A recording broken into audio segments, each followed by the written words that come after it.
Welcome to our third episode of Seniors Update, where we provide recent news, updates, and events for our seniors in the area. Planning for end of life, although it's uncomfortable to talk about, is very important to consider, especially when people are aging, to save the family and loved ones from additional stress and anxiety when a loved one passes away.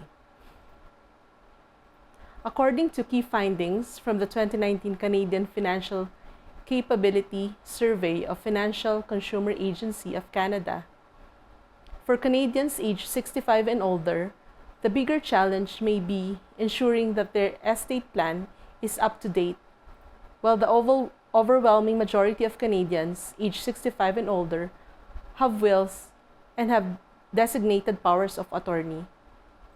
More than half have not updated their wills or powers of attorney in the last 5 years. This is a concern because some may have a will or power of attorney that no longer reflects their wishes. On February 5, 2024, Joe Bauman, a funeral pre-planning specialist with the help of a financial advisor, gave a presentation about deaths and taxes to provide information and strategies on how to help families on the time of death and to protect assets so we can transfer them as safely, quickly, and with as little tax as possible. It also aims to encourage people to review and update their plans when needed. The session also included a question and answer portion where attendees were able to clarify some of their concerns about policies on savings, taxes, and beneficiaries.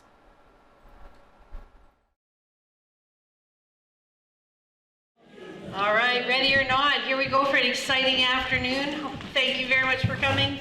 I'm looking forward to this one. This one today is called Death and Taxes. Somebody's like, that is a terrible title. And I'm like, well, the two inevitable things in life are death and taxes. So we're going to go through some things we can do for estate planning today, just general knowledge with regards to that. Before we get started, I want to introduce a few people. We have Denica. She works, am I saying right? No, Dena Lee. Yeah. And she works at the Bank of Montreal, but not technically with them. She's kind of on the investment side, and she does and loves estate planning finance. So she's here as our expert today, so that if I'm unsure, that I can pass it over to her and she can help us with anything we're missing, because I'm hoping you all have lots of questions. So I want to thank a few special people. Stacy Sinkbell is one of the lawyers here at me and Haddad in Neepawa, and she typically attends, but today she decided it was more important to be in Mexico under a palm tree with her daughter and her husband. I know. Silly, she had no idea how wonderful our weather would be here. Kelsey Nagy is a financial advisor with IG Wealth in Moosomin. So if you're wondering where I work, everywhere.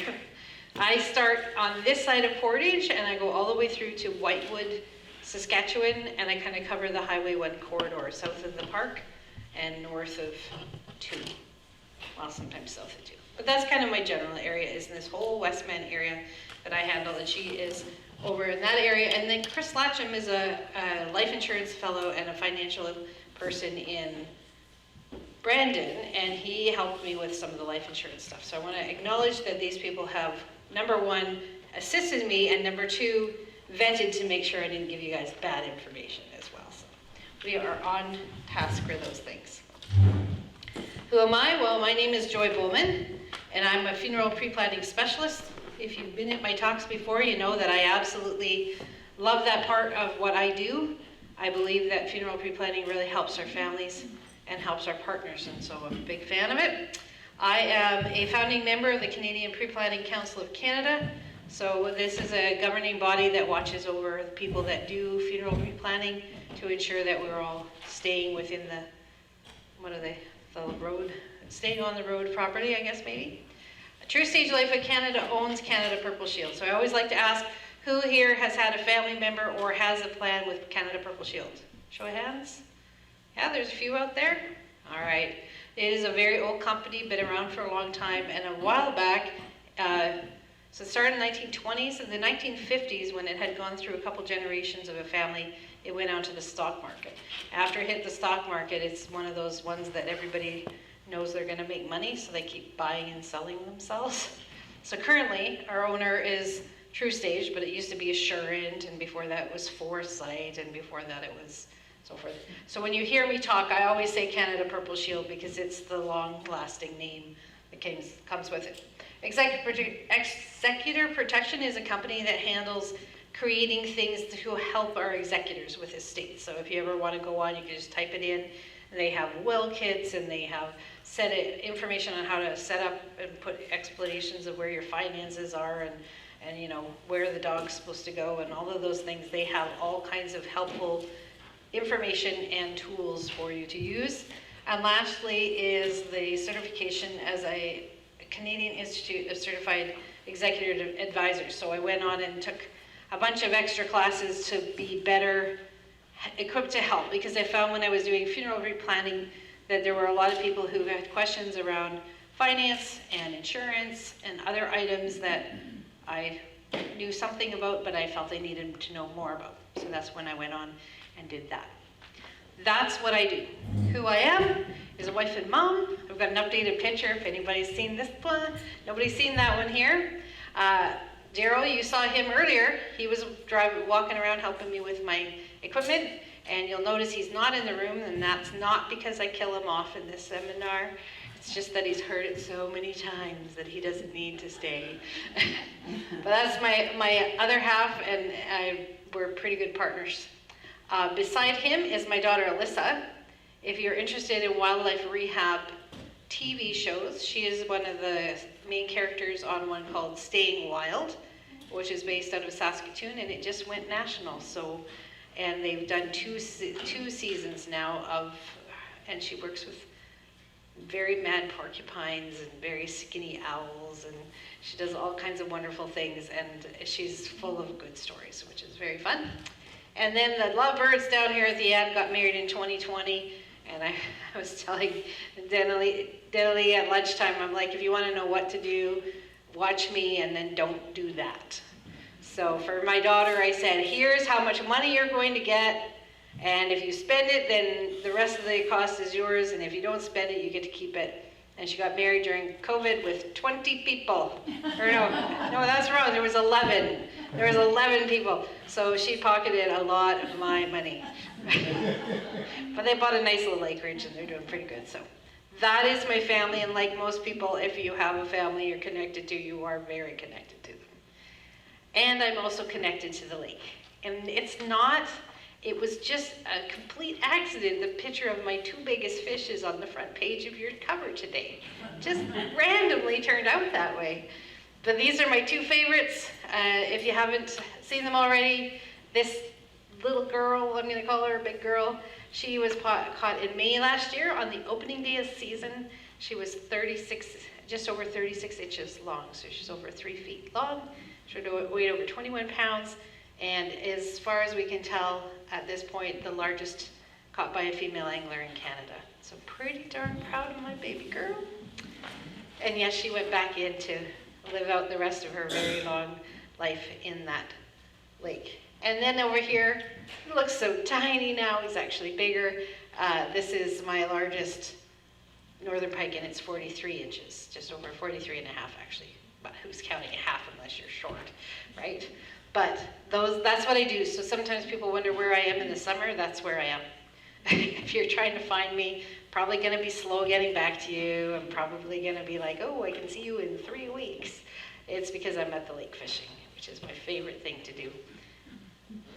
So moving on to today, death and taxes. So the goal of the seminar today is that you get some basic breakdowns with regards to help maybe your family at the time of our deaths, with regards to transferring assets from one generation to another. So this seminar is really based on somebody who thinks that they're going to have more money than life, and how they're going to handle that money so that it transfers to the next generation smoothly and with the least cost or delay as possible. And so that is what today is about. Now there are some basic concepts in here, and that's what we're talking about today. So there is going to be all kinds of very unique ways that people have come up with transferring money from one generation to another. But the reality is that today we're going to cover basic things that we can do. We're not going to get off in the weeds about all those weird one-off things that families have done. We're going to stick to the general guidelines. This is some good estate planning information for you. Although I do love the stories, so those are for me for later. But do be assured that the information that you get is just mainstream, and if you have done something different, it doesn't mean that it's wrong. It just means that it's not maybe mainstream. All right, let's get to brass tacks. How many people here think between now and Christmas they can get their kids would be able to easily put $1,000 into their savings account? Or their grandkids? Just like nothing, right? It's like, I was figuring it out. If Daryl and I put $100 a month into our savings account in October, or now it would be October, we would have $1,000 saved. Now, for some reason, that seems to be an impossibility when you get to our age, because everything costs a lot of money. And I find that costs are increasing and the ability to save is less. So when we're talking about estate planning, it might not be that we're passing along hundreds of thousands of dollars, but rather we're saving thousands of dollars so that our family has an organized, easy estate to follow, and that money will go to them rather than to lawyers and accountants and real estate agents or whoever the case may be as you go. And that's what we're trying to do. We're not trying to cut them out because you need them. They're very important, but we are trying to make sure that we don't give them more than what we need to for their and our survival. The example here is, I picked a number out of the sky. I picked somebody who's got a value of $700,000. So if you're looking at on the left-hand column, here in Manitoba, for up to $10,000, this is for legal, your estate's going to pay a minimum of $1,500 to a lawyer, and then it goes up. Between $100,000 and $500,000, you're going to pay 1.25%. And over between 5 and 1 million is 1%, and then 0.05 for over $1 million. So lucky families, if they're getting over $1 million, good for them. But I'd pick 750. The first, in this case, the first 500,000 is going to cost $3,000 at the lawyer. The next 400,000 is going to cost an additional $3,750. The next 250,000 is going to cost $1,250 for your total fees of $8,250 to the lawyer. That's your base fee. Now, maybe the lawyer's going to have to get an assessment on the value of your house. Maybe they're going to have to do some land transfers. Maybe they're going to have to sell land, and you're going to have to pay a real estate agent, and you might have to take it to an accountant, and then most of the accountants mirror exactly what lawyers charge. They can do whatever they want, though. That's a total Wild West, but most of them stick to the law. But the law is actually in place at the Court of King's Bench, and the lawyers cannot charge. So it's the same thing with funeral homes. People are like, oh, I gotta, the funeral home just totally ripped us off. Well, funeral homes in Manitoba are required to publish their lists every year, and that means that if I go to the funeral home and I plan my funeral, even though I know them, I pay the same amount as you do, even if they don't know you, right? It's set pricing. Same thing with the lawyers. There's set pricing set down by the court system, and that's what they charge. And that's what we're basing today on a $750,000. So if you have more than that, good for you. And if you have less than that, it's still very relevant information. Any questions on that? Here's your chance. We'll get warmed up as we go. All right, the first part is the foundation. So the first two foundations are your will and your funeral pre-plan.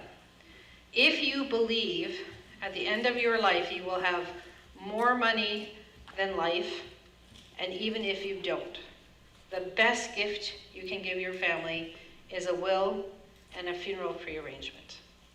Now, wills, if you've been at my classes before, you know you can do them 3 different ways. They can be a simple handwritten will, they can be a will kit, which I never advise, and then they can be also a lawyer's will. And they are the best, And if you have an estate that's going to have some money in it, having a good, solid lawyer's will under your belt is the first step in protecting your family and helping them. And if you're reading that book, I don't know where it went, but there's the book out there that will diminish your view out of humanity on estates. That book will explain to you why wills are so important that you visit them. Most lawyers will visit you. Most lawyers in the West Van will review your will with you for no cost. But if they do decide they want to charge you, you need to have a conversation with them because they need to get up to date because everybody else is not charging. They're seeing you and they're not charging to review it. They're only charging if you make an amendment. And if they know you and they understand your family dynamics and a little bit about you, then that's going to help them as lawyers when they go to help at the time of the estate. So knowing your lawyer for free is a good idea. So do talk to them. It's well worth doing. The second is the funeral pre-plan. So funeral pre-plans, you have two options in town. One is you can go to White's, and White's will gladly help you with figuring out what you want. They'll tell you how much you're going to pay for it, and then you give them the money. That is a very safe, secure way of getting a funeral pre-plan. And the only hiccup with it is that you have to always go back to White's. So I always say, if you know you're going to live here for the rest of your life, and your kids are all here, and your grandkids are all here, and everything else, then that's a really good way to do it. I would always recommend to my older clients that we just get it done there. But the other way is through Canada Purple Shield, and the big difference there is that we still tell White's exactly what you need and get all the information there, but the money is held by Canada Purple Shield in what's called an eligible funeral arrangement, which we'll talk about later, but that information is still readily available and the cost for the funeral is readily available, but White's don't control the money, you control the money, and you can then move if you decided to move, which I won't use White's, I'll use Memories Funeral Home in Brandon. If Memories Funeral Home was just purchased by somebody new, I think, do you guys know that? It was just purchased by someone new, local person. Somebody knew about it. I used to say, if the funeral home got bought by a family of clowns and you didn't want clowns to bury you, then you might want to move your funeral pre-plan. Well, Memories didn't get bought by clowns, so you don't need to worry about that. But if you were there and you didn't want to be there anymore, you can easily transfer everything to a different place. But no matter where you go, and whether you come to me or you go to somebody else, I don't care. The first thing your family is going to experience is a funeral. And when I say funeral, I shouldn't say funeral. They're going to experience your death, and they're going to have to figure it out. And why would you leave them to just figure it out when you can give them good guidance ahead of time? So don't do that. And the Smarties are there. Today they're there just to keep you awake. So when I get tired, you can start eating. When I get boring, you can start eating them. But I always say people who have pre-planned are smarty pants. They deserve big Smarties because they put that in place already. And I know some of you guys have pre-plans. All right? Any questions about wills or funeral pre-plans? Everybody's still awake? Moving on. The very bottom of that, this one should generate some interesting conversations. Registered retirement savings plans. You guys, much like me, I'm going to guess, I'm looking around, I don't think anybody's too much younger than me. We didn't have anything else, right? When we were young, the only place you could hide money away for the purpose of estate stuff was through our RSPs. So if you're fortunate, and Daryl and I are fortunate, we have our RSPs. We have this registered retirement savings, and today I'm going to move it from registered retirement savings, and I'm going to call them RIFs, which is what happens when you're 71 and now you have to take money out of your RIF every year. And those RIFs are wonderful things to have, but we need to figure out some solutions around them because they are also a trap. They are like the old bear trap that you used to make when you were a kid, so that when the deer came down the path, that would fall into your hole and then you could get it. Okay, I was raised in the bush, but anyway, the idea is that registered RIFs can cause problems. Now, I'm talking, number one, before death. I'm going to give you guys all a heads up. When you go into a personal care home, you are charged based on what your income is. So depending on what the income is, you pay a certain amount at a personal care home. If you are pulling RIFs and you have to pull a certain amount of RIF at the time that you're entering a personal care home, that RIF is income. And so I'll give you an example of someone I know who I call friend, and this lady had, her husband was in a personal care home and she was not, and they were getting their regular RIFs and everything, but they were at the bottom level for payments. Then she needed new dentures. So she took some extra money out of her RIF, and of course they keep back a little bit of tax, and then she got everything, and she took some out of her tax-free savings, and this, that, the other thing she paid for her dentures. And next year when her husband's payments came out, she said, you have to submit your income tax. She did that.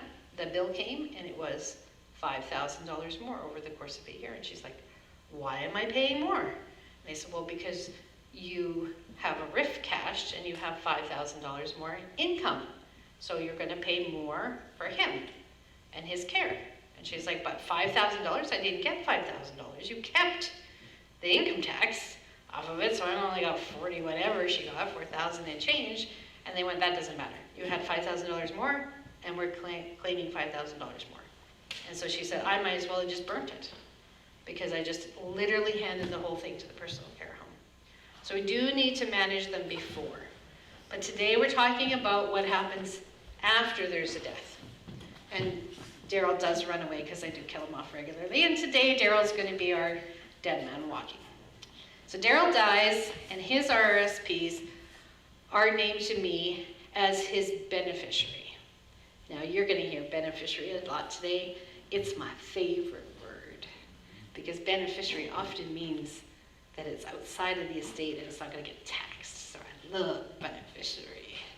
So beneficiary, I am his beneficiary. He passes away, I get his his RIF. But now, if I have my RIF and his RIF, how much RIF can I take out before I'm facing a tax issue? And then what happens if I go into a personal care home, because I'm required to take out a certain amount? Now am I handing my RIF money that I was saving from being taxed to the personal care home, because that's where I am, because I'm brokenhearted and I can't take care of myself anymore, because Daryl takes care of me all the time. So those are the types of things that we need to be very mindful of when we're talking about RIFs. They can become very entangling for an estate. The last example I have for a RIF is that when you have a RIF, you have beneficiaries attached to your RIF. Everybody got beneficiary attached to any RIFs you have? So I love the word. That means that the money is going to go straight to the beneficiaries, and it's not going to be in the estate. It's not going to go through the will and everything. It's just going to go straight to the kids.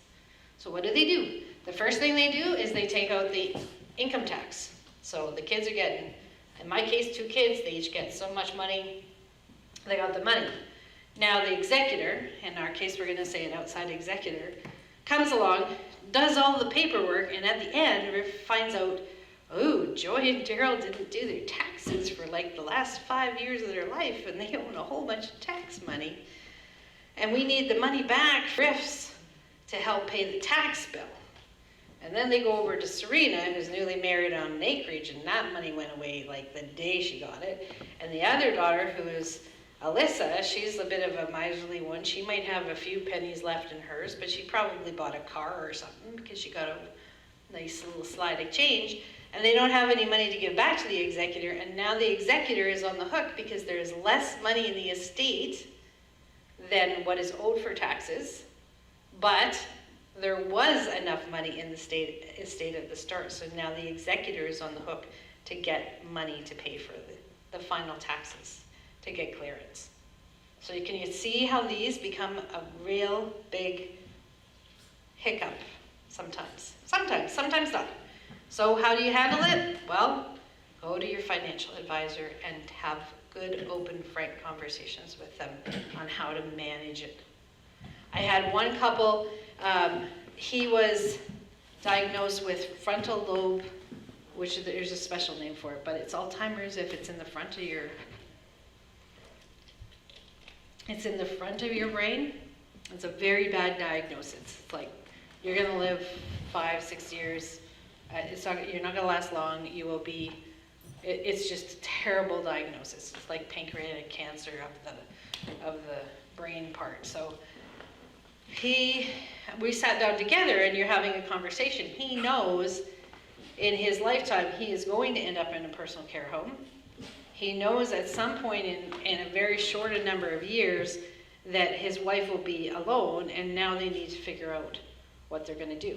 So they called me as a funeral pre-planning specialist, which was lovely, because we made sure that there was things put in place for his funeral, and that he got say in what his funeral would look like, which is a very empowering thing, which was great. And then we started talking money. And in the end, as I always say, I am a great person if you want information, but I am not the expert. I only know enough to be dangerous. And then I send you to someone like Denali and say, go talk to her, she's the expert. So when it comes to those types of things, you go to your expert and you have a conversation about how those look and how you're going to manage them. Because I do find that RIFs, like my mom passed away last year, my dad's 86 now, he got mom's leftover RIFs, he's 86 already, he still does a lot, but typically if you're 86, you're not traveling a whole lot anymore, and now you've lost your travel partner, you don't wear your clothes out like you used to, you don't eat as much food as you used to, all of a sudden you don't have a lot of expenses, but he still has to pull his all of his RIFs out. And if he doesn't pull his RIFs out, then all of them get cashed on the last year of his life, which is what this other couple with the Alzheimer's was looking at, and they're like, how does this all work? And in their case, after discussion and many back and forths, we decided it might be a very good, in his case, to cash all of his RIFs and pay a very high tax, but they would only lose old age security for 1 year for the two of them. And now she'd have a nest egg of money that she could have access to, but it wouldn't affect his costs for the long-term care. And so that was kind of what we came up with as a game plan, and then I immediately sent them out to their financial person to say, this looks like it might be a solution. Find out, let me know how it goes. And when I say let me know how it goes, it really does help me if you let me know how it goes. Any questions around RIFs? Come on, everybody's quiet. I'm gonna have to hand out jam for questions today. All right, so that's your first couple slides. Next slide is probate.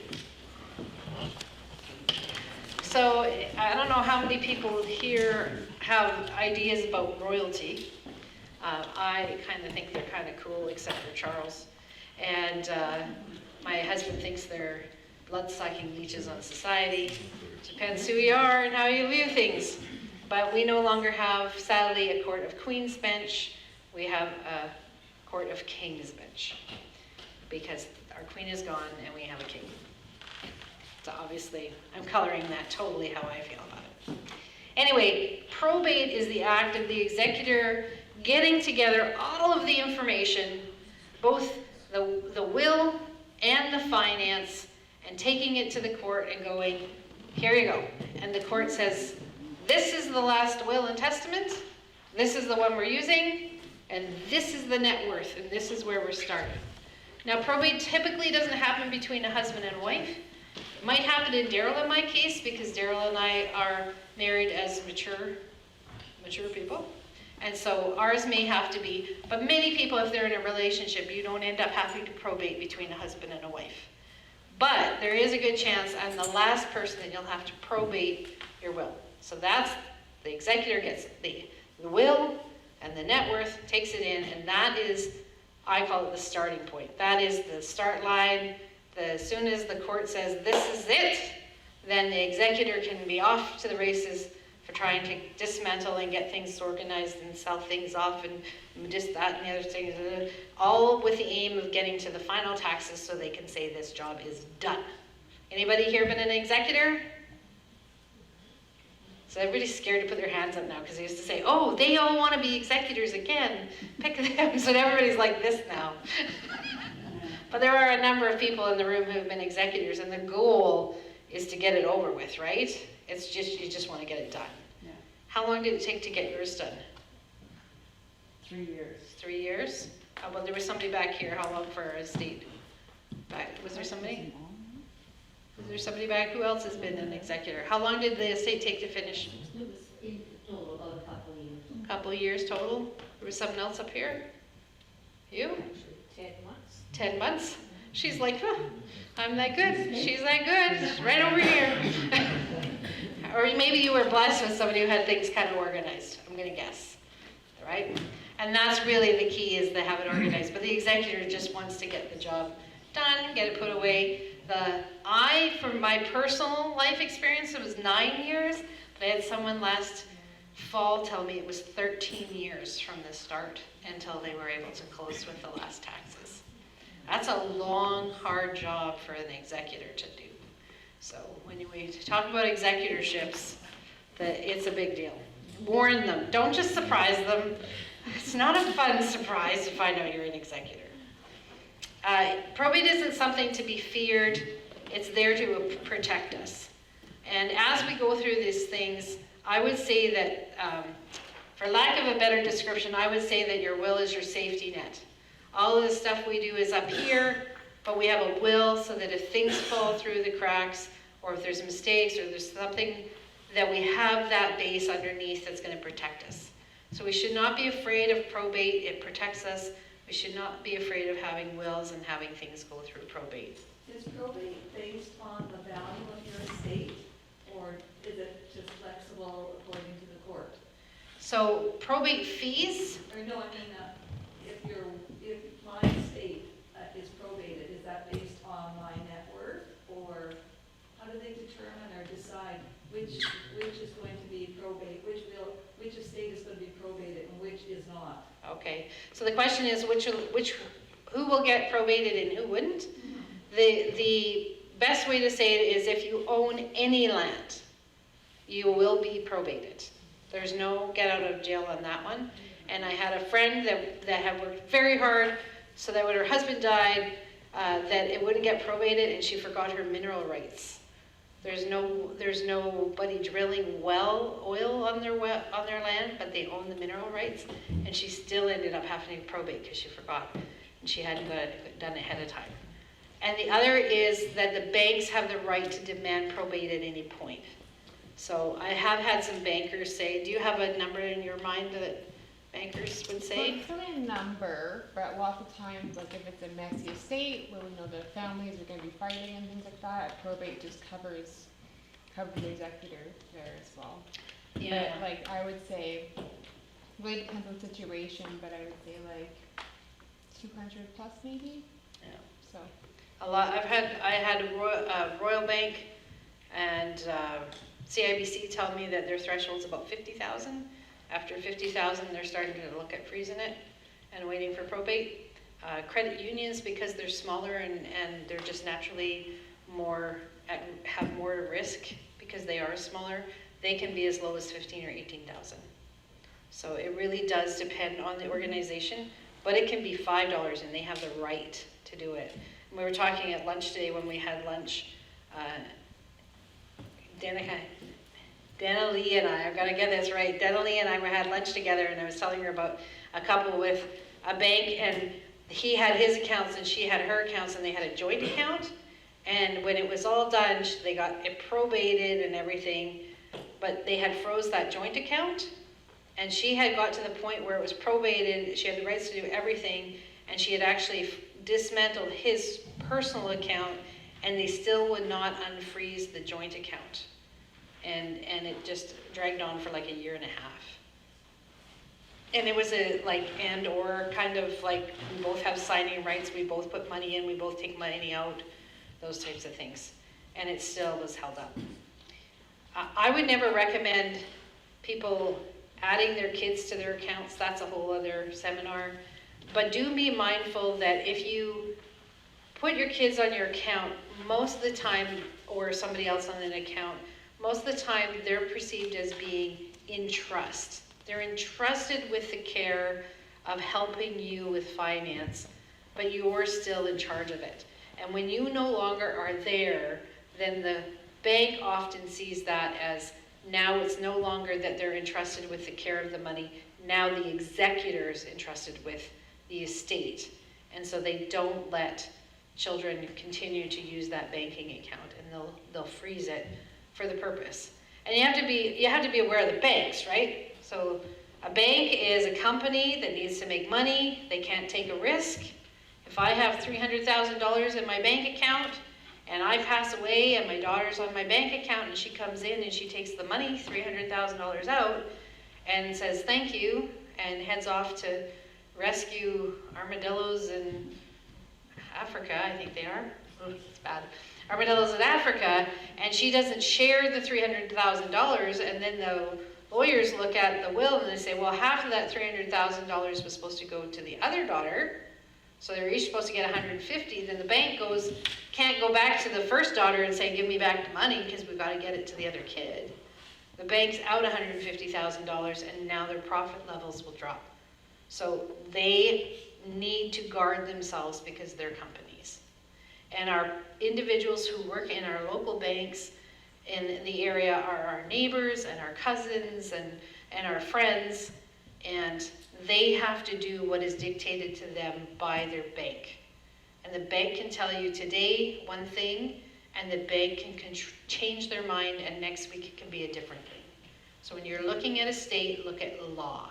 Don't look at a bank's, because they can literally ask about changing forms. Because I had a form change like 2 months ago with something, and now all of a sudden they've changed the form again, and I have to learn a whole new form. They can change stuff so fast that we need to be very mindful of it. Sorry, just say, I would like that point, because things do change quite a bit.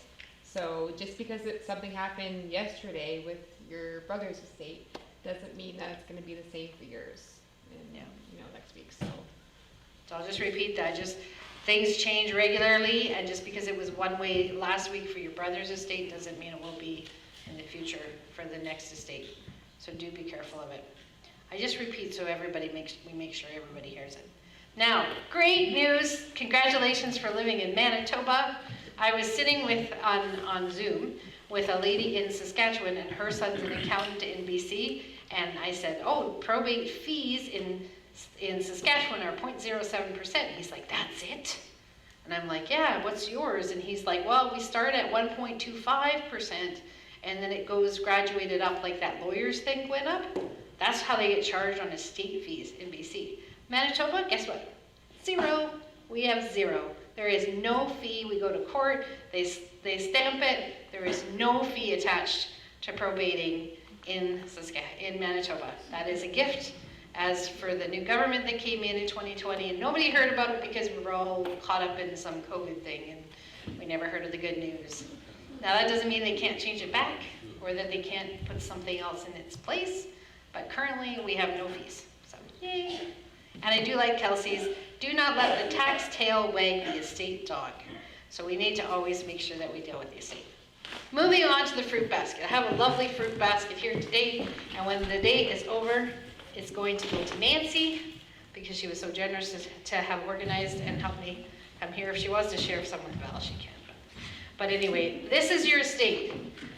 So when you are thinking of all the things that you own, it's all in one big basket, your estate, right? What do we got? Anybody here have a boat? All right, nobody's got a boat? All right, my daughter can't date you then. No dates here for my daughter. How about anybody have a truck? Car, SUV, a bunch of vehicles, anybody own a house? Anybody own a cottage? Nothing? All right. Anybody, what else do we own? Anybody have a sled in a garage that they can't take out because there's not enough snow? It's the same man, don't worry, he's got all the toys in the back corner. So everything is in here.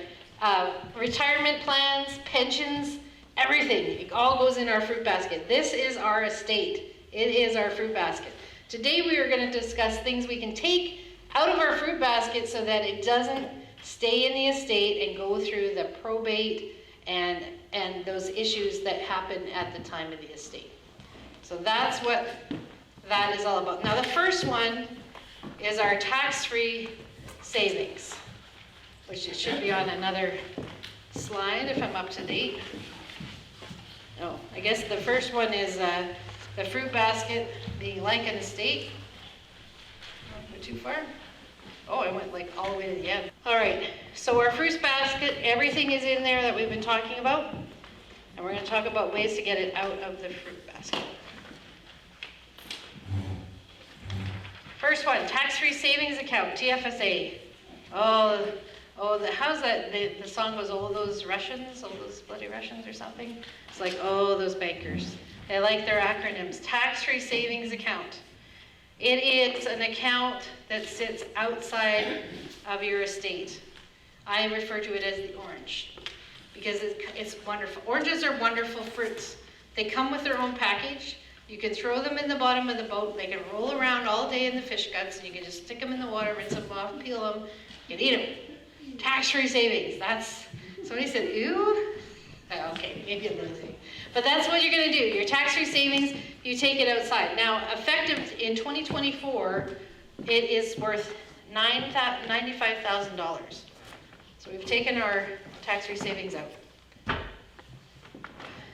That $95,000 is the base amount. So I'm referring to base amount. That's how much you can put in. Some people have very large tax-free savings accounts because they started putting it in. Remember when it was like $5,000 and we were like, poo-poo. $5,000 is nothing, poo-poo. And now it's $95,000. And if I put $5,000 in back in the day, that $5,000 might be worth $10,000. But I didn't. Maybe you did, but I didn't. But now you can take literally, if I was gifted $100,000, I could take 95, put it in my tax-free savings, and it's going to get interest in there, and it's going to be outside of my estate. It's not going to go through, and it's based on my social insurance number. Now, number one thing, and write it down, if you are married, legally married, your partner needs to be your successor holder. So mark that down if you've never heard it before or whatever it is. Tax-free savings, you need a successor holder.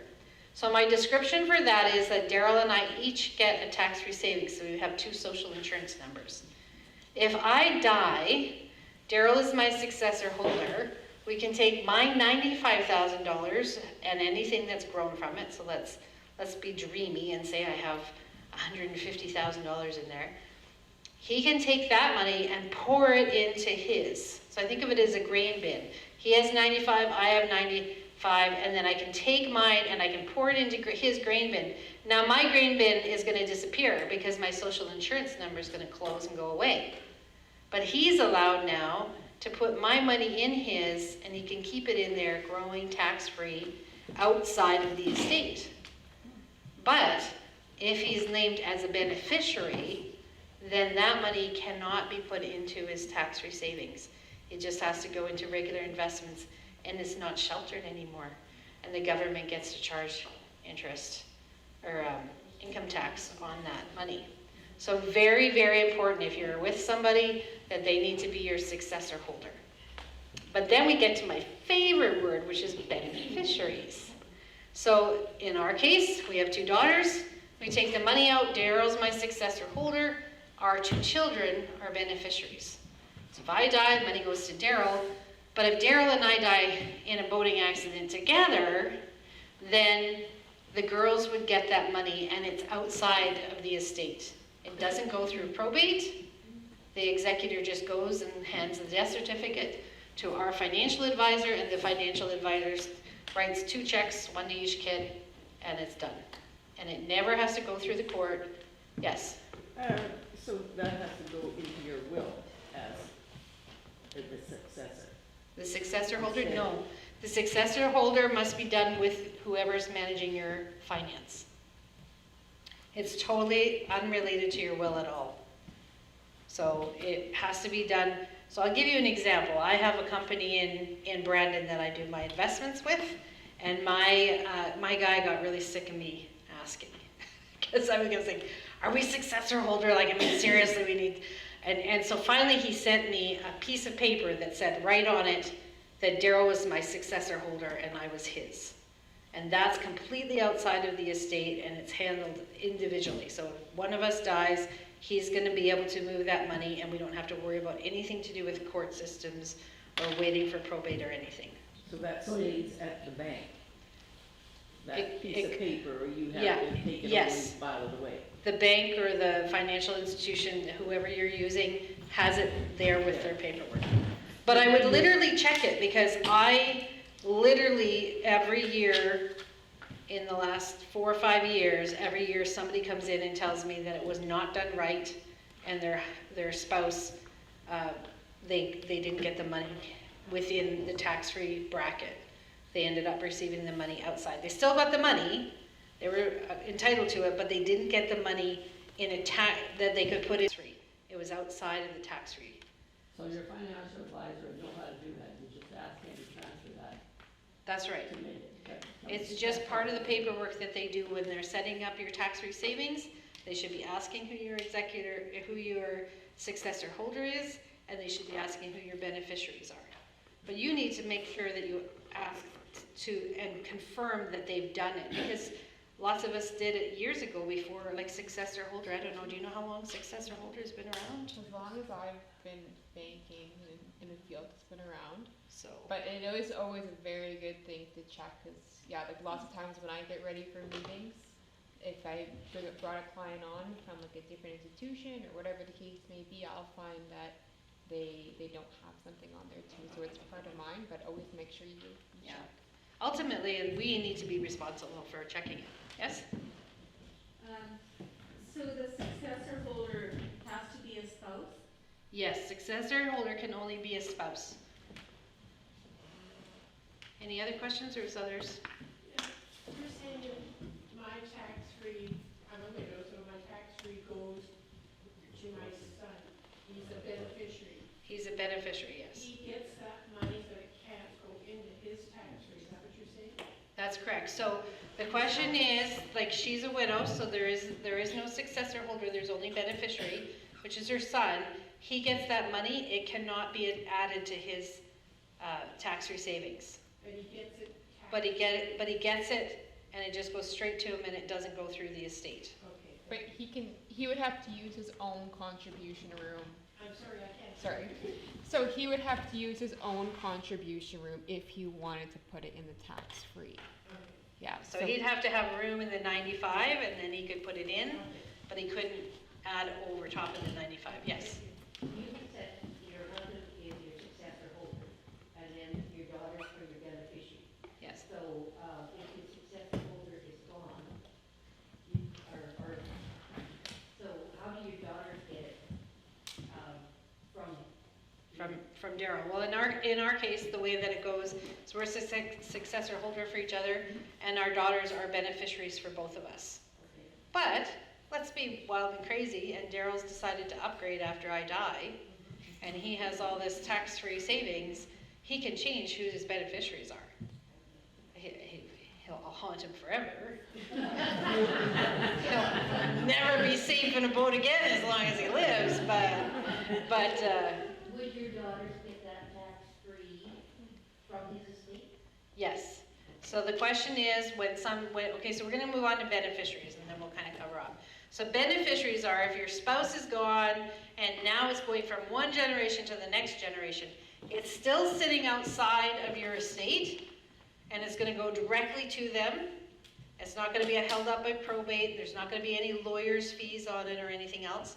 Be aware of that, because I have had instances where the bank, instead of giving the kids the money, gave the lawyer the money, and now there's no tax implications to it, but the amount that the lawyer's handling is up, and therefore their costs, the amount of money that they're charging you is up. So do be aware. You just go straight to the kids. They get a check, and they can do what they want with it. They can put it into their tax-free savings. They can take a trip. They can go to McDonald's. Depends how much is there. Do they have to declare that as income? No, any kind of inheritance is not currently income tax regulated. So if you get money gifted to you, it's your money. Government doesn't get a penny of it. So Yay! Yay for that. So here's a scenario that gets kind of weird then. So, I'm sorry I used Daryl and I, but our lives are kind of open books because of this job anyway. So Daryl and I pass away, Daryl's my successor holder, he gets my money, and but I mean, Daryl loses his mind immediately because I'm the love of his life, and he just couldn't exist without me. And like months later, he's in a personal care home because the girls are like, I'm done with that crazy stuff. And so they put him into a personal care home, and he's no longer of a sound mind. Or maybe he was already in a personal care home, not of sound mind, and I passed away. And the kids are our beneficiaries, and they're going to get that money. But what if one of our kids was to die before he died? Because as I've been saying, both daughters are going to get the money, right? And they're both beneficiaries, but what if one of the kids predeceased the last person living? Now, all of the money from that tax-free saving goes to the living person. Even if they have families, my grandchildren on the one side, just because my child died before Daryl, might not get any money. So there are things that you need to be aware of with that. But there's always a solution for everything, because nothing is new under the sun. And so sometimes people will choose and they'll say, you know what can I use here? I'm going to make this tax-free savings is going to go to Alyssa, as my beneficiary is going to be Alyssa, and if Alyssa dies, the contingent is going to go to my will, or to my estate. I'm going to put it back in my estate, and then it will be divided as per my will, which says the kids get everything equally. I'm going to give this one to my other daughter, and the contingent on that money is going to go to the same place. So now I have two tax-free savings. They can't be over $95,000, but I can have two of them, and I can have one named for each of my children. So that if I'm getting older and I'm losing not finding my keys as fast as I used to, and I think I need to do something, or I get a diagnosis that tells me I might not be able to control my finances later, you can have as many tax-free savings as you want. You just can't go past $95,000. How's that for complicated? In total. In total of the base amount. The interest, we're not counting interest. So 95,000 would be split between the two. It wouldn't be 95 in each. That's right. I wouldn't, like today, if it was today, I have 95,000 plus change. So I think I said 150. So each of my kids would get 75. I'd make two accounts, one for Alyssa, one for Serena, 75,000 each. And some people will say, you know what, I'm going to do 3 accounts, and I'm going to make the Legion the beneficiary of this Little League plan over here, because the Legion's very important to me, and I want to make sure that they get some money to continue the good work they do in the community. So they might decide to make 3 tax-free savings, with the third one going straight to how's that for a plug? Good plug? I wasn't aware that you could have more than one tax-free savings. You can. It's not common. Not over. It's just that you can't get over the 95. It's not common, and in most cases I would say be very,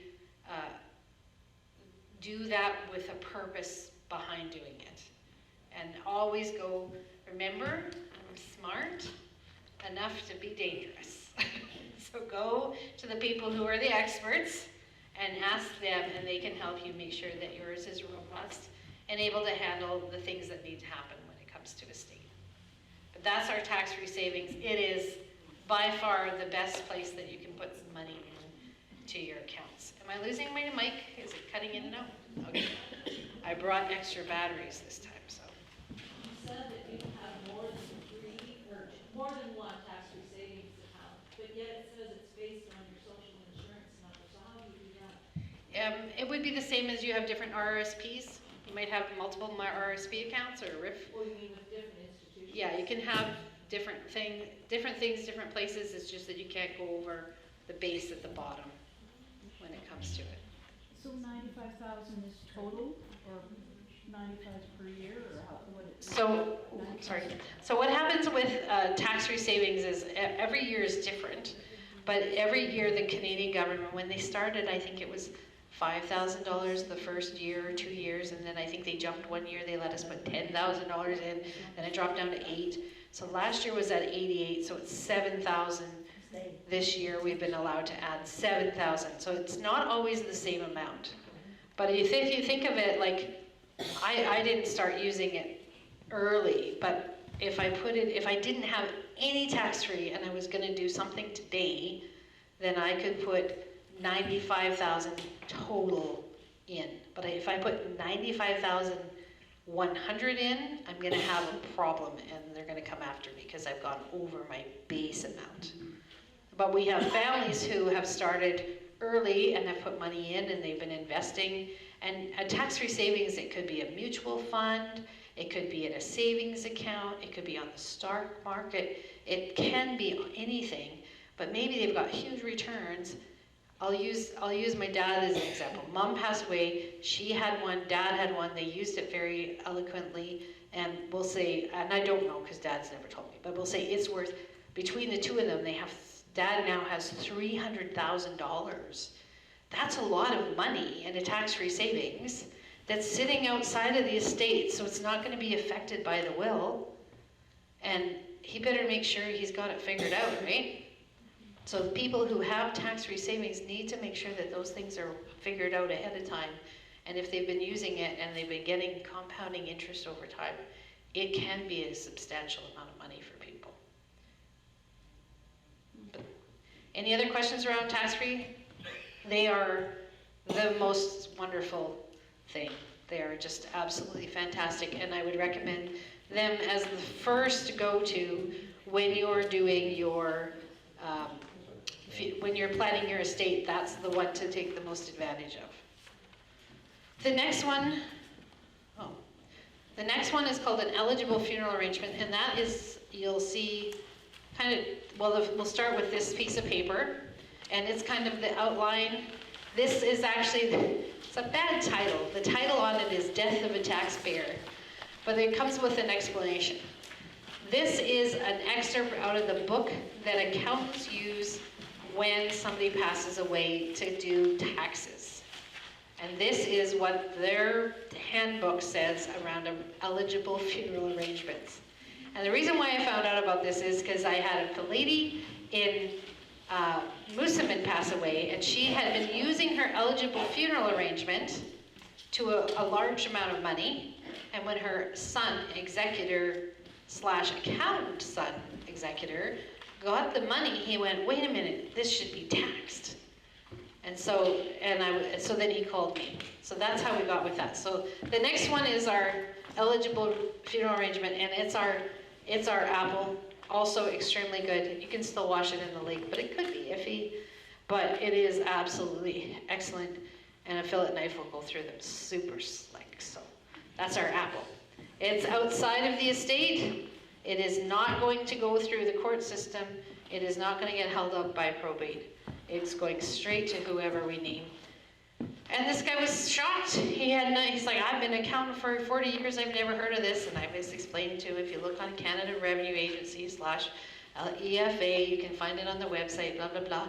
And then he suddenly went, I can't believe it. After 40 years of being an accountant, it's like, he says it's about 3/4 of a page. And he actually sent it to me. And I thought that was very nice of him to send it, because I've shared it with literally hundreds of people now. This is how it works. And we're allowed to put $35,000 into an eligible funeral arrangement. And that's like a tax-free savings, but it's for the time of passing. It's for the time of a funeral. And you can have both, right? And you can have both, that's right. So you can have your tax-free savings, use that. That's my favorite tool. But the second best is this eligible funeral arrangement. And it's absolutely fantastic and used well. What happens if we've already paid all that, expenses? Yeah. And you got your plot and everything paid for? So, sorry, an eligible, so there's 2 times, technically 3, but there's 2 real times. You can use your eligible funeral arrangement for your funeral prepaying. That's like its own account for the purpose of the funeral. This we're talking about is a place to hide money for estate purposes. So let's say you put $10,000 aside in your eligible funeral arrangement for the purpose of your funeral. You then have $25,000 available to tuck away as a hiding spot to get money transferred from one generation to the other without any tax and without any holdup. So total is $35,000 you can put in there. I have families that have $60,000, $70,000 because they've tucked it in and it grows with interest over time. And so they have extra money in there and it's going straight from the funeral home, says you passed away, and the check is written and given to the beneficiaries of the plan. My favorite word, beneficiaries. Where do you establish that? Do you have to at a bank or at Blue Shield or with your financial advisor? To my knowledge, Purple Shield is the only place. I think there's another one called Funeral Services Canada that uses this as well. And once in a while you can find a life insurance person that has a thing. But Purple Shield is like the Kleenex box of the, which used to work because Scotty's wasn't so big, but Scotty's a big one. But that's it. This is your umbrella, is just talking a little bit more about it. The money grows tax-free in your plan. As time passes, the money, will grow and be named to your, will flow to your beneficiaries. So, like I said, I had another example I had of a small town, and they had, Mom had pre-planned, she put quite a bit of money in. After Mom passed away, there were 3 children and there was 3 checks for just over $11,000 to each of those kids. So Mom passed away at the beginning of Christmas, and I didn't want to call it Christmas time. That's kind of gross. So I waited till the first week of January to phone and make sure they got their checks. Because in my world, an $11,000 check, I want to know it's coming and I want to know that you got it, because that's good money in my world. So that's how it's handled. Purple Shield will use the money for the funeral. Any leftover money will go back. So even with the, like we were talking about, the $10,000 for the purpose of planning a funeral, let's say you died in 2021 during COVID and you couldn't have a funeral, but you had set aside $10,000 and it had grown to $15,000. But your funeral in the end only cost $5,000. There was an additional $10,000 left over in your eligible funeral arrangement that was supposed to be spent on your funeral, but we couldn't use it. Then that leftover money goes to your beneficiaries. So much like the tax-free savings, you need to keep an eye on it and make sure that the beneficiary is properly named and that it's going to the right people at the time. I have Shelley normally, who helps me. She's not here today. But Shelley, her job is if somebody passes away and they have used a Purple Shield plan, that if it's a husband and wife and they've named each other as beneficiaries, then I come by, she arranges for me to come over and we change so the beneficiaries of the children. And if somebody has passed away and it's going into individual family members, then she tracks that to make sure that it's done properly.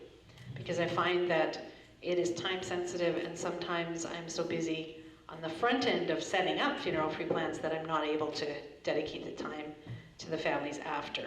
So that way nobody falls in a crack, which is important to me. This is not, again, it sits outside of your estate. It's extra money, can be used for anything. Anybody have kids that live out of the province? There's a few. I have a story for you. So my mom passed away in March last year, and I wasn't supposed to go back. I said goodbye to her in January, but she called me the week, just 5 days before she passed away. She said, I'd like you to come home. So of course, I picked up the phone, got on the next flight, flew. Daryl and my one daughter flew, the other daughter drove. Everybody, all the nieces and nephews, everybody came. We all wanted to support Grandpa because he lost Grandma. And there was all of us. I had to pay $2,700 for my flight, $1,700 for Daryl, $1,700 for Alyssa. We gave the other kids $1,700 to drive. Cost me an awful lot of money. Sure would have been nice if my mom got a bigger check for Purple Shield, because I could have used that money to help pay for some of my expenses. So, I mean, we coped with it, but it took a bit of a swack, because of course then we couldn't stay at my sister's house because then we'd have too many people, so I had to rent an Airbnb, and then of course we flew there, so then I had to have a car, and then we had all the funeral expenses, yada, yada, yada. So do be aware that the costs for around the time of a passing aren't necessarily just at the funeral home, and this money with Purple Shield can be used by those people immediately. You can pay it in lump sum amounts, or you can pay it over time, and then the other one is just some propaganda about Purple Shield being wonderful, which I love.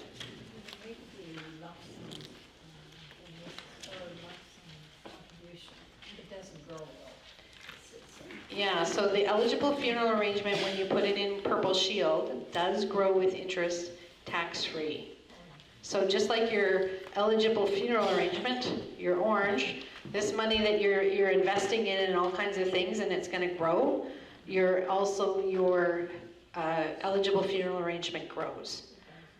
So I looked this morning, I got notification of a passing in Brandon, and I quickly looked it up this morning, and she had pre-planned her funeral quite a while ago, and it was $7,000, and when I looked it up today, it was just over $10,000 it was valued at. So it does grow, and it grows tax-free, and it's immediately available, which is really handy for family. And if you have questions about any of this, please just book an appointment. I love visiting with people. If I've been at your house, Val will attest. I'm not pushy, but I probably will come back for another visit, and another visit, and another visit. Any question? Did you have a question? Any questions?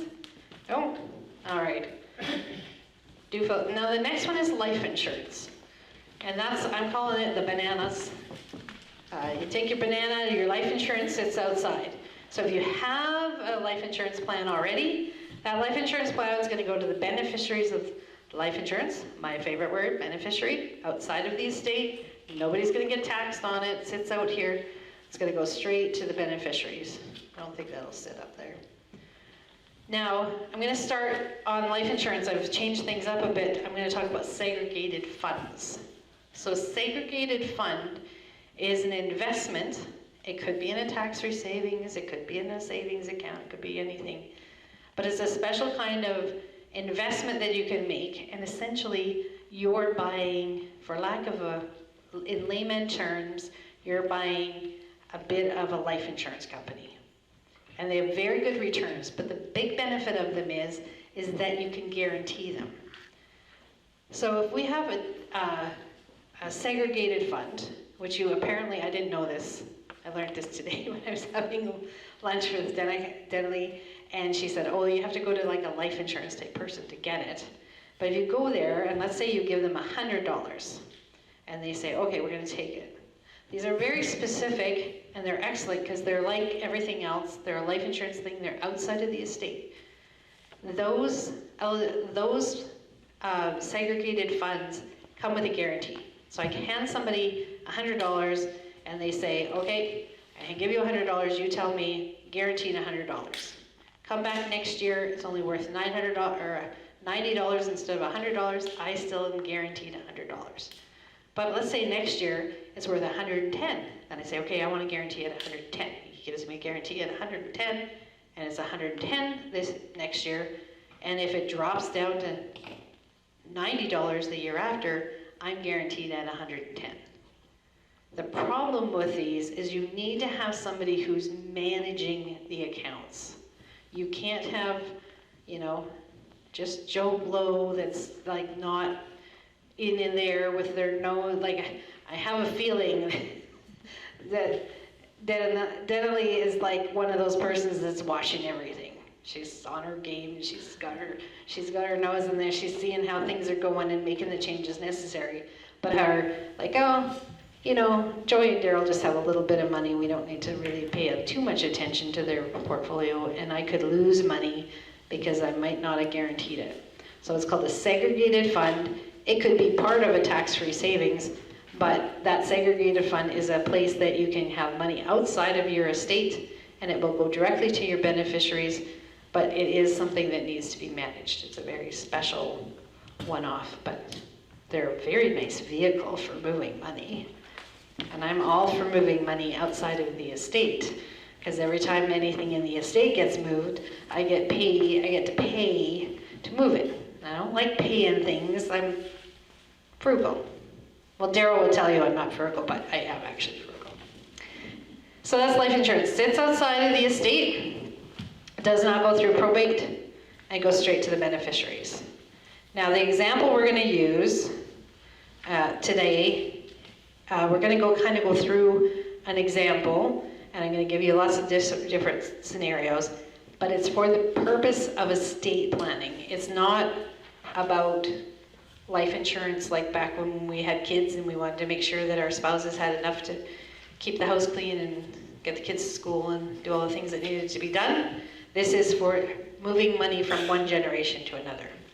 There are some barriers in place for that. Your age is a barrier. The younger you get life insurance, the less it costs you. So that's a big key. Health, if you have poor health, I have friends who are type 1 diabetics, they can't get any life insurance. They're like in their 40s and they're like, too bad for you, you have type 1 diabetes, you're not getting any life insurance. And the last one, I like it. I call it sex, just because it gets your attention again. But sex does matter. Women are cheaper to life insure because they generally, and they are talking generally, live longer. And so they will get life insurance better and faster and cheaper than a man will. So our example on the next page is that you can insure anybody. So I could insure my children. I'll give you the scenario that I would be right now. I have decided I'm going to give each of my kids some money if I die. I do a plan for $50,000 or whatever. I don't have any grandchildren, so all that's going to happen is if one dies, then I'm going to ask her to give the money to the other sister or vice versa. So there's not a lot of value there for me to do a life insurance policy for my kids. But I think there would be a lot of value if I had a grandchild. And the way that that would work is if you have a grandchild, how many people here are grandmas and grandpas? Look at that. You guys are so lucky. You don't realize how lucky you are until you don't have any. I have dogs and cats. They're nice. I think babies would be better. Anyway, let's say you have a grandchild. Children are cheap to have as life insurance because they expect them to live a very long time. They're like, you give us the money, we're going to get to hold on to that money for a long time, so we will gladly give you life insurance. So I buy life insurance on my grandchild. There's life insurance, there's every kind of life insurance imaginable out there, but there's a life insurance plan that I could put like $25,000 on each of my grandchildren when they're born, and I can just take $25,000 and just buy it. Just, there you go, $25,000, now they're going to get $25,000. It's going to grow over time. When that child turns 25, in this one particular case, they can cash their life insurance policy for 80% of the value at age 25. Well, what happens at age 25? They're either out of school or close to out of school. They are buying houses. They're dealing with student loans. All of those types of things. You know, a little flush from grandma at that point would be pretty handy. But let's say they have type 1 diabetes or they have something else that's happened and they can't get life insurance. Well, now they have $25,000 life insurance that they can keep and they can use that for themselves for security for their family.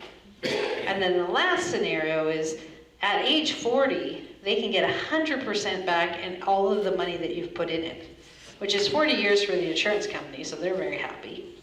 But at 40 years, they could get a flush of money coming from grandma and grandpa, and that's probably going to help my great-grandchildren out, because that's when they're going to be looking at paying for stuff for their kids.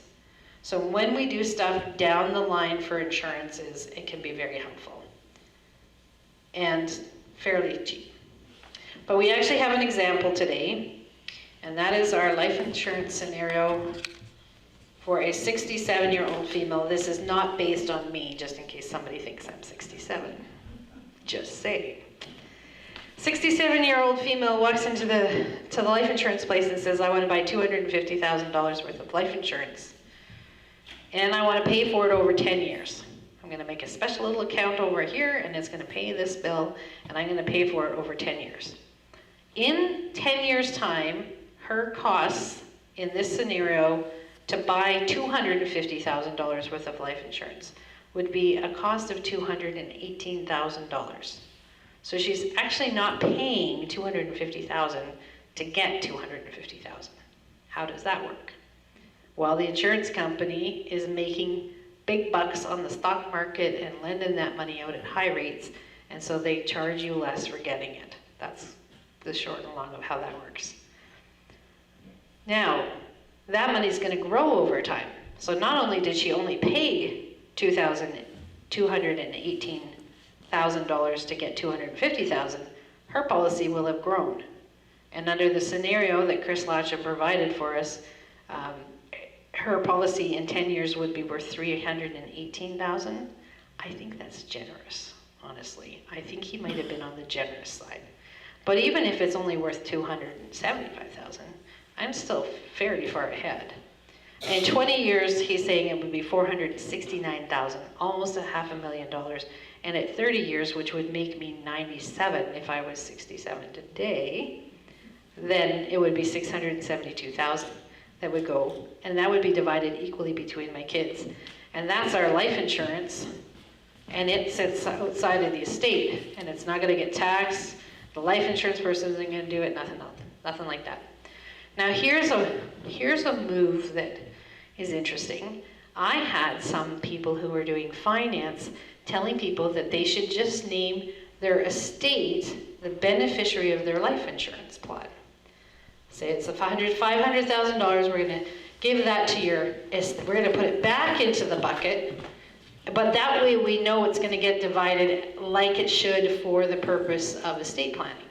Because what if one of your kids predeceases you, or what if one of them is a drug addict and you don't want them to get the money, or what if?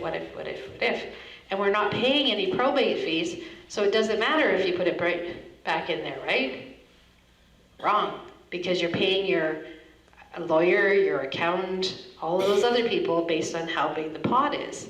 So these people who are doing life insurance and saying, oh, just name your estate, and no, because now all of a sudden if you've got a $500,000 life insurance plan, your bill for your lawyer is going to be substantially higher, and it didn't even need to go through them.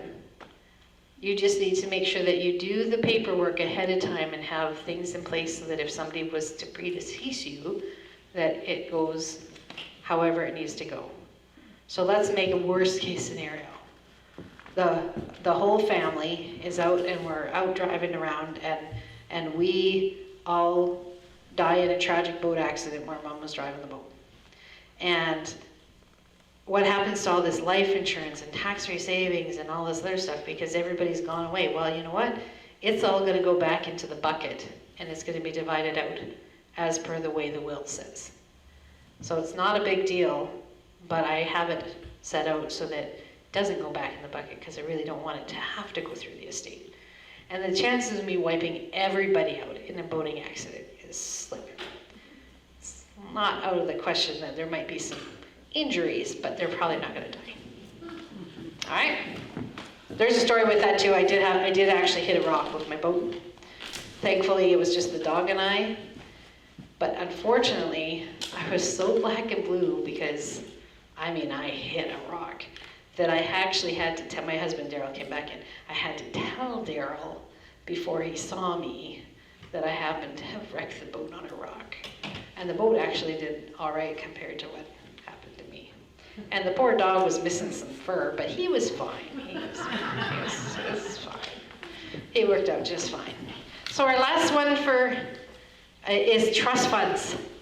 Anybody here lucky enough to be a recipient of a trust fund? Oh, somebody is. Good for them. There's trust funds here. They might have been oil related. Were they oil related? Yep. She's like, no, I don't want to talk about it. Nobody look at me. Nobody look back there. So this is our life insurance. These are our trust funds. Trust funds are very unique, very special, and they do come with an accounting fee because they have to be regulated by the government. You have to do an accounting of them, and they do pay tax. So there's got to be specific reasons for wanting to have one, but they are very handy to have. And that is our trust funds. So the first trust fund is called a Henson's Trust. A Henson Trust came from the family by the last name of Henson that sued the federal government because they had a disabled child in their family that they couldn't give any money to. So I'll use a scenario that I have a niece, and my niece, she's disabled, and she has a disability pension. She lives in a group home. She'll never work. She'll never be married. She's taken care of in this home all the time. Her mom and dad have been fairly savvy about their money, and they actually have money to pass down to her. Now the problem isn't that she gets the money. The problem is that once she gets the money, it will mean that she can no longer claim her disability need for benefits. She could lose the group home she lives in. She could lose her monthly income. She would lose her medical, all of her pills, all of those things. She would lose all of them because she can't have money and be on disability. So this family went and said, you know what, we want to make a trust that will be managed outside of the estate, and it's going to be named to this child, but she doesn't own it. Therefore, you can't take away her home and her benefits and her insurances and all of those types of things. She can still have her teeth, and she can get her eyes checked and all those things. She's not going to lose anything. That estate would be taken care of by the trustee, but let's say both my sisters have 4 kids. So one of them's disabled. One of the other kids decides, I'm gonna go to Mexico on a trip, and I want my niece or my sister Joanne to come with us on this holiday. She's lighthearted and fun-loving, and she's special needs, and she's just wonderful to have around, and I want her to come with us and have that experience in Mexico. The trustee can pay for the flight and all the expenses to go on the trip, and it doesn't affect her care. So that's called a Henson Trust. It's very specific.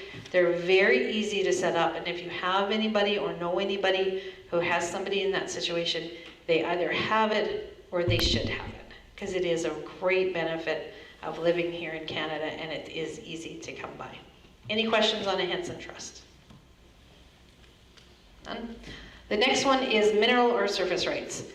Do we have any oil wells up here? I haven't been hanging around in Neepawa long enough to see an oil well. No oil wells around here? No, everybody's like, I wish. There's mineral rights, but there's no wells, so it really doesn't help. Yeah. They're very often used for oil rights, because what happens is you have 6 quarters of land and you have 2 kids or 3 kids or 4 kids. How do you divide up the land fairly?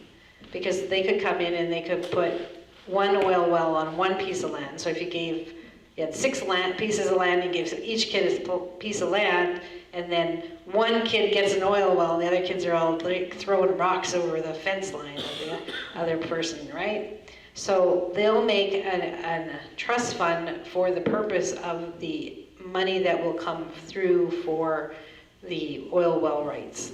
And that is very specific, but a very interesting way to make sure that things carry on. Estates like any trust fund in Canada only lasts 21 years, so they do have to be revisited, and they do have accounting costs. So they're not perfect, but hey, if it's getting, I might spend $1 to get out of spending a dime. Daryl would definitely tell you I would do that. That's a definite joy move. The last one is if you have any kind of people who have like massive amounts of money. Every once in a while we get them in Canada, like maybe somebody in the Rogers family would have a trust fund. Maybe somebody in a Trudeau family might have a trust fund. And that money will come down, and the interesting thing about it is that it sits outside of the estate. So here's anybody who's savvy with computers. If you have to probate your will, let's say Daryl and I pass away and our will is probated, it's got to go to the Court of King's Bench, which is a public domain. And you can all go and find out exactly how much money Daryl and I had or didn't have when we died. because it's right there on the website, published. Just like if I held up a bank and I had some criminal record, you could find that. You can find out how much your neighbor's net worth is.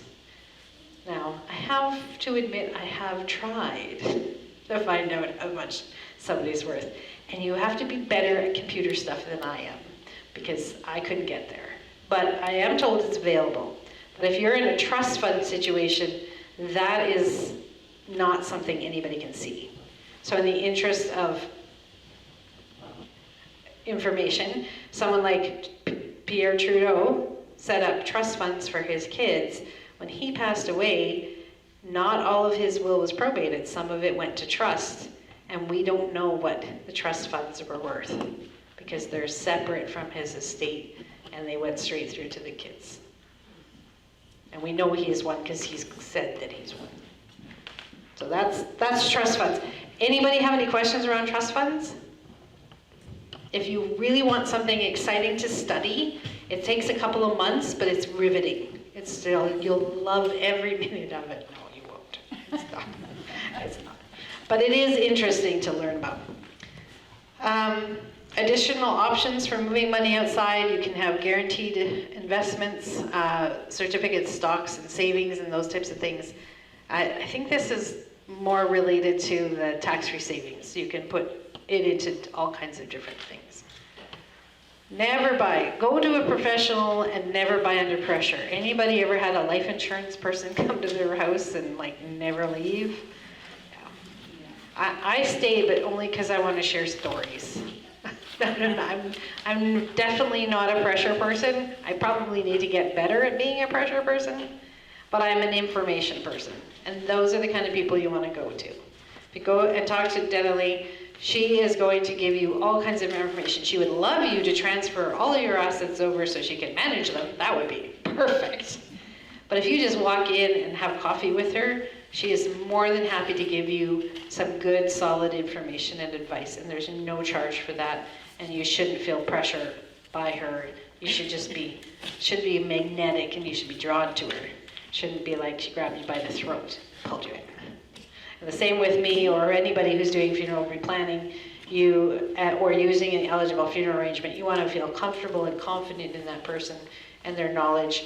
Don't ever do anything under pressure. And if you're in doubt, contact somebody that you know and trust, because there's just so much garbage that goes on out there. We don't want any of that here in this area, period. So there you have it. We have our life insurance. I guess I better take my banana out. We have our tax-free savings. We can get it outside. We can get some nice interest on it. It'll grow over time. Our family can get it straight away after we pass away. One of the advantages of having your funeral pre-planning done is that I let them know if there's life insurance or tax rates and stuff like that. If it's prepaid, the funeral home is more than happy the very first day to give your family death certificates. But if you haven't paid for the funeral, they may not want to hand you death certificates too quickly because they want to make sure their bill's going to get paid first. So when you funeral pre-planned, you've just taken that right off, and they'll just like, how many death certificates do you need? They'll just whip them off, hand them. And my brother-in-law died, and my sister-in-law picked up a death certificate the next day, and the life insurance person was already on it before the funeral even happened. She was getting ready to get money moved around. So tax-free savings is absolutely excellent. Eligible funeral arrangement, that is an extra little spot.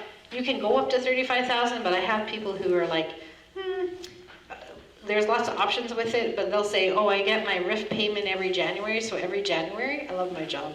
I go around and I have coffee with different people, and we put plans into place with people's RIF money, and I might add $3,000 or $5,000 each year as they can afford to do it. It can be whatever you want. It's just like tax-free savings, you can't go over your limit. Third one is our life insurance.